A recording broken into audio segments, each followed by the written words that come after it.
परिचय। वासु अपने परिवार के साथ शिविर में गया है। वह नदी के पास खुली जगह में तंबू लगाने में अपने पापा की मदद कर रहा है।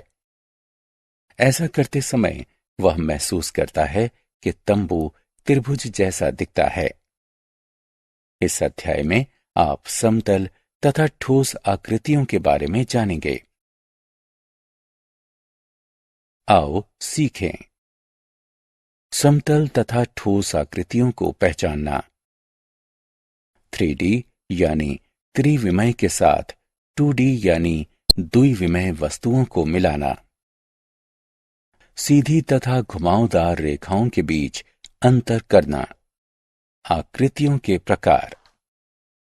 हम अपने चारों तरफ विभिन्न आकृतियों जैसे पेंसिल, रबर, मेजें, किताबें, कुर्सियां आदि को देखते हैं। ये ठोस आकृतियां कहलाती हैं। ऐसी आकृतियां जिन्हें हम कागज पर बनाते हैं, जैसे कि त्रिभुज, वर्ग, आयत, वृत्त आदि समतल आकृतियां कहलाती हैं। समतल आकृतियां 2D वस्तुएं भी कहलाती हैं। ठोस आकृतियों को 3D आकृतियां भी कहा जाता है। सभी 3D आकृतियों में गहराई पाई जाती है, जबकि 2D आकृतियों में नहीं पाई जाती है। वस्तुओं का मिलान करना। हम ठोस आकृतियों का मिलान समतल आकृतियों से कर सकते हैं। हम एक चॉक बॉक्स का मिलान एक वर्ग से कर सकते हैं। हम एक रबर का मिलान एक आयत से कर सकते हैं। हम एक तंबू का मिलान एक त्रिभुज से कर सकते हैं।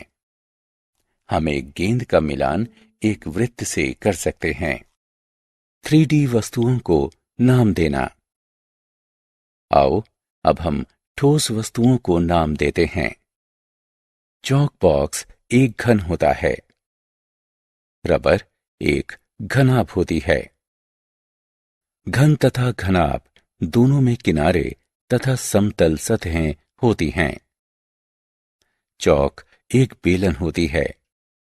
इसमें एक गोल सतह के साथ साथ दो समतल सतहें भी होती हैं। गेंद गोलाकार होती है। इसकी सतह गोल होती है। तंबू एक प्रिज्म होता है। इसमें किनारे तथा समतल सतहें होती हैं। 3D वस्तुओं की सहायता से 2D रेखा चित्र खींचना। आओ हम कागज पर 3D के रेखा चित्र खींचना सीखते हैं और देखते हैं कि हमें क्या प्राप्त होता है। कागज के एक टुकड़े पर एक चॉक बॉक्स को रखते हैं। इसके बाहरी किनारों पर रेखा खींचते हैं। चॉक बॉक्स को हटा देते हैं। अब आप कागज पर एक वर्ग बना हुआ देख सकते हैं। कागज पर एक रबर रखते हैं। उसके बाहरी किनारों पर रेखाएं खींचते हैं। अब रबर को हटा देते हैं। आप कागज पर एक आयत बना हुआ देख सकते हैं। एक चौक को एक कागज पर खड़ा करके रखिए तथा उसके बाहरी किनारों से कागज पर रेखा खींचिए। अब चौक को हटा दीजिए।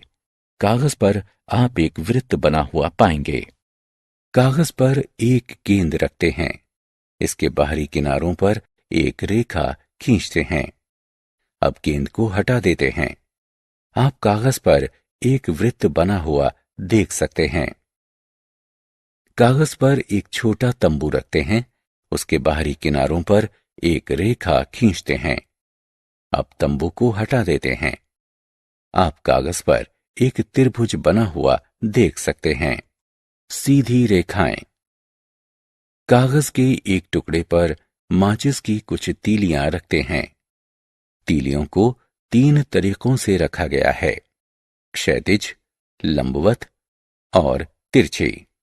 क्षैतिज तीलियां आड़ी रेखाएं बनाती हैं। लंबवत तीलियां खड़ी रेखाएं बनाती हैं। तिरछी तीलियां तिरछी रेखाएं बनाती हैं। सीधी रेखाएं खींचना। हम एक सीधी रेखा कैसे खींचते हैं? जी हां, एक रेखक की सहायता से हम सीधी रेखाएं खींच सकते हैं। एक किताब या पेंसिल बॉक्स के एक किनारे की सहायता से भी सीधी रेखाएं खींची जा सकती हैं। वक्रीय रेखाएं। जो रेखाएं सीधी नहीं होती हैं, उन्हें वक्रीय रेखाएं कहते हैं। एक कटा हुआ तरबूज वक्र होता है। पत्ती का किनारा वक्र होता है। हमने क्या चर्चा की? ठोस आकृतियां 3D आकृतियां कहलाती हैं। समतल आकृतियां 2D आकृतियां कहलाती हैं। रेखाएं खींचकर 3D आकृतियों का मिलान 2D आकृतियों से किया जा सकता है। घनाकार का मिलान वर्ग से, घनाभ का आयत से और वृत्त का गोले से मिलान किया जा सकता है।